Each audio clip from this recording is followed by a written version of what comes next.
Some you don't live here, so I got to give you some travel advice. Don't drink the water. There's something in the water that makes you liberal. Makes you want to spend lots of taxpayers' money.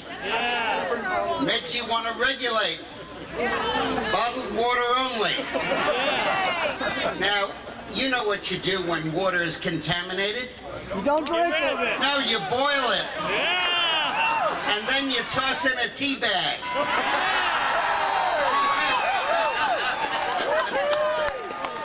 That's my recipe for you. Thank you, Robert Taft. Okay, so the folks that work over there can't find any way to possibly cut the budget. They are negotiating while the deficit is rising by $5 billion a day. And they work for 3 weeks on trying to cut the deficit, and in those 3 weeks it goes higher than their cuts will ever reach. Cut entitlements! But they can't figure out how to cut the budget. And we are at 61 billion, prorated as 100 over the year, and they can't think of anything other than 30. Well, I have some suggestions for them. We give Kenya $714 million a year. Cut it! Cut it! We give Mozambique $450 million a year. Cut it! We give Namibia $409 million a year. We give 30 countries in the world more than $500 million a year. Foreign aid was at $20 billion in 2000. Now it is at $50 billion. So that would be a nice place to start, wouldn't it? Now, a lot of people are talking about a government shutdown. We don't need to shut down the government. We need to shut down the foreign aid program. We need to shut down the infrastructure stimulus package, pork barrel program that Obama passed. So my advice, we need to close down PBS. We need to shut down the endowment for the arts and the humanities. So that's where I think we ought to do our shutting down. Because I say, you shut down what you want to end. And we don't care if it stays shut down. We're for that. Don't shut down the rest of the government. If the Democrats want to do that to retaliate against us, that's their lookout. We're going to shut down things that we want to zero fund anyway. And there's more than enough of that there. So you bet there's going to be a shutdown, but it's going to be a targeted shutdown at the agencies we want to get rid of and the programs we want to end. Now that's Act 1. That's unfolding right now. And I think we're going to win that act because I think the Democrats are scared to death. And I have a message for any Republican that is thinking of wavering. It's spelled P-R-I-M-A-R-Y. And it's not primary colors either. It's primary fights. For example, I'm going up to Indiana tomorrow, and I'm going to speak at a rally for Murdoch, who is going to get rid of that rhino, Lugar, who hangs out in the United States Senate from Indiana. Thank you! He's going to be gone. He hasn't visited Indiana in a couple of years. He's going to get to move to Washington. Act 2 is when they want to borrow more money, when they want to raise the debt limit. No! And what we should say to them is, before we let you borrow more money, we want you to get control over the single program that is doing more to bankrupt the United States than any other program. It's not Social Security, it's not Medicare, it's Medicaid. Yeah. Under Obama's administration, Medicaid has gone up by 54% in 2 years. Boo! It's doubling every 4 years. And the budget deficit we're running more than anything else is caused by Medicaid. Social Security went up by 12%, Medicare by 16%. It's Medicaid that is going crazy. And half of Obamacare is the increase in the Medicaid program. And I say, if you want that debt limit raised, you got to kill that program. Yeah! Cancel it. Cancel the increase that Obama passed. Cancel that part of Obamacare. The courts will take care of the rest of us for us. And I know. Actually, it's problematic because I do have pledges from all 5 members of the Supreme Court that they won't die.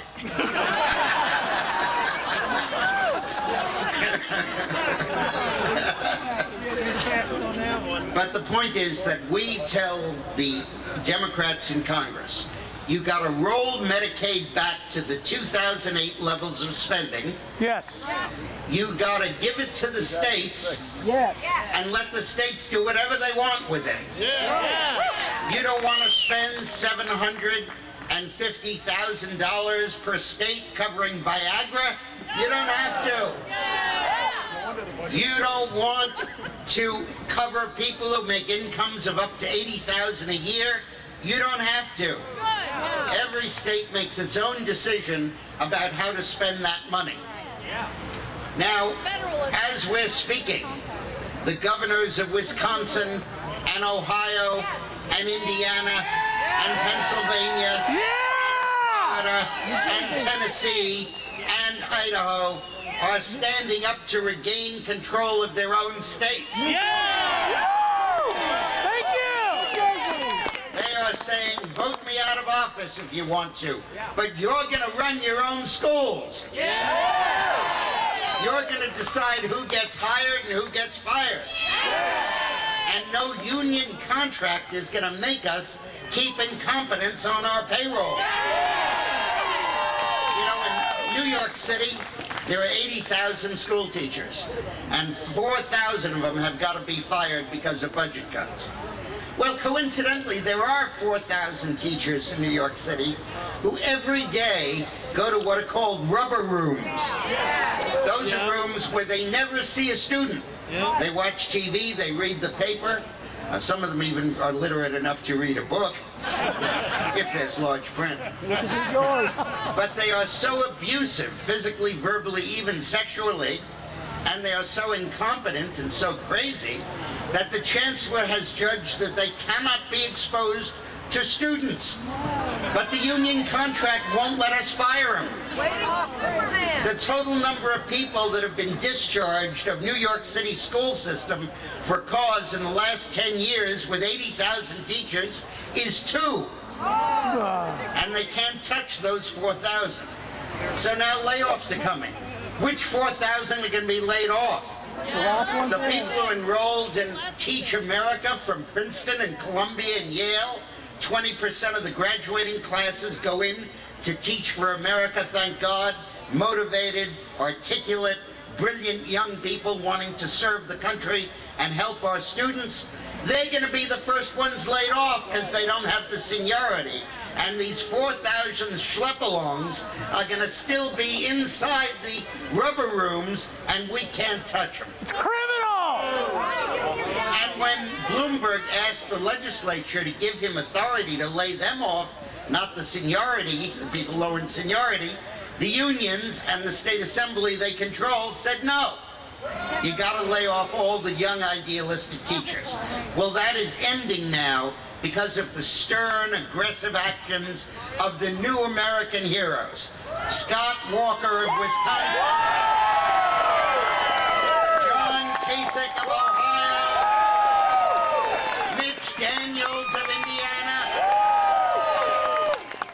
Corbett of Pennsylvania, much as I sometimes think of Rick Scott of Florida, and the legislative leaderships in Idaho and in Tennessee. They are paving the way for us to the future. So between what they're doing, you get control of education, and we're going to give them control of Medicaid. You know what that equals? The 10th Amendment. It gives the states back their power. It's 3/4 of their budget in those two programs combined.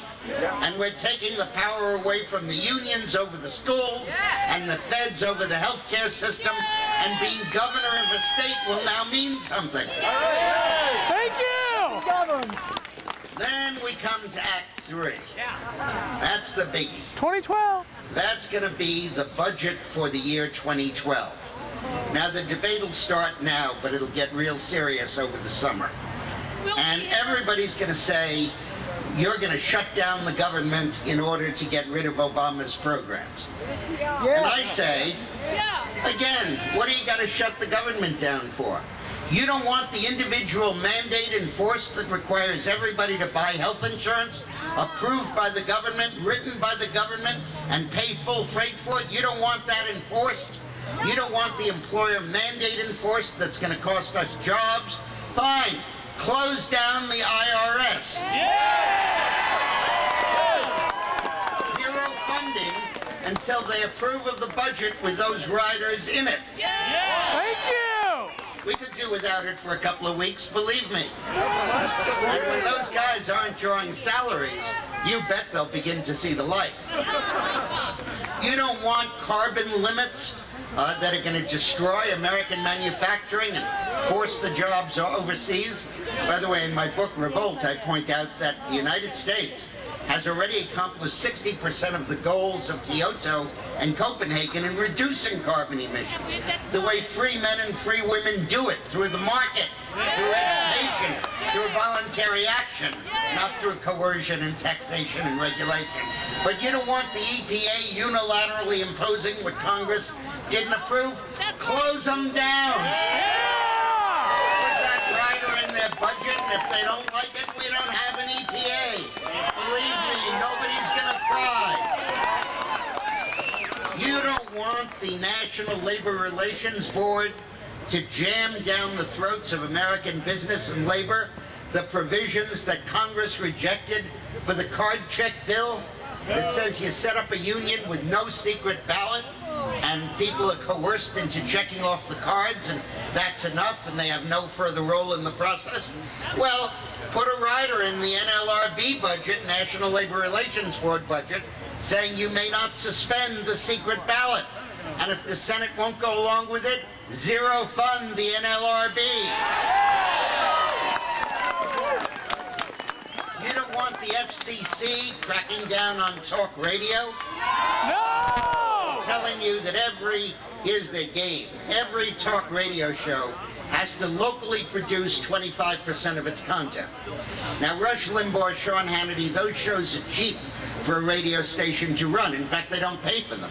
All they do is split the revenue from the ads that are run in it. They don't pay anything, they make money from it. But when you hire a local guy as a talk radio host, you gotta pay him real money. And maybe he makes a profit, maybe he doesn't. So what they'll do is they'll close down all talk radio and just run top 40 music like they used to. You don't want the FCC to do that? No! Put in a rider prohibiting it, and if the Senate won't go along, close down the FCC. So we don't have to close down the government. We're going to close down the parts of the government we can't stand. Let's do it! Freedom Riders!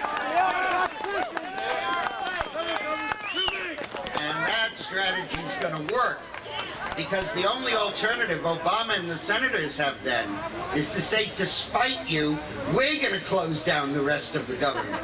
And that's not going to be very popular with the American people. No.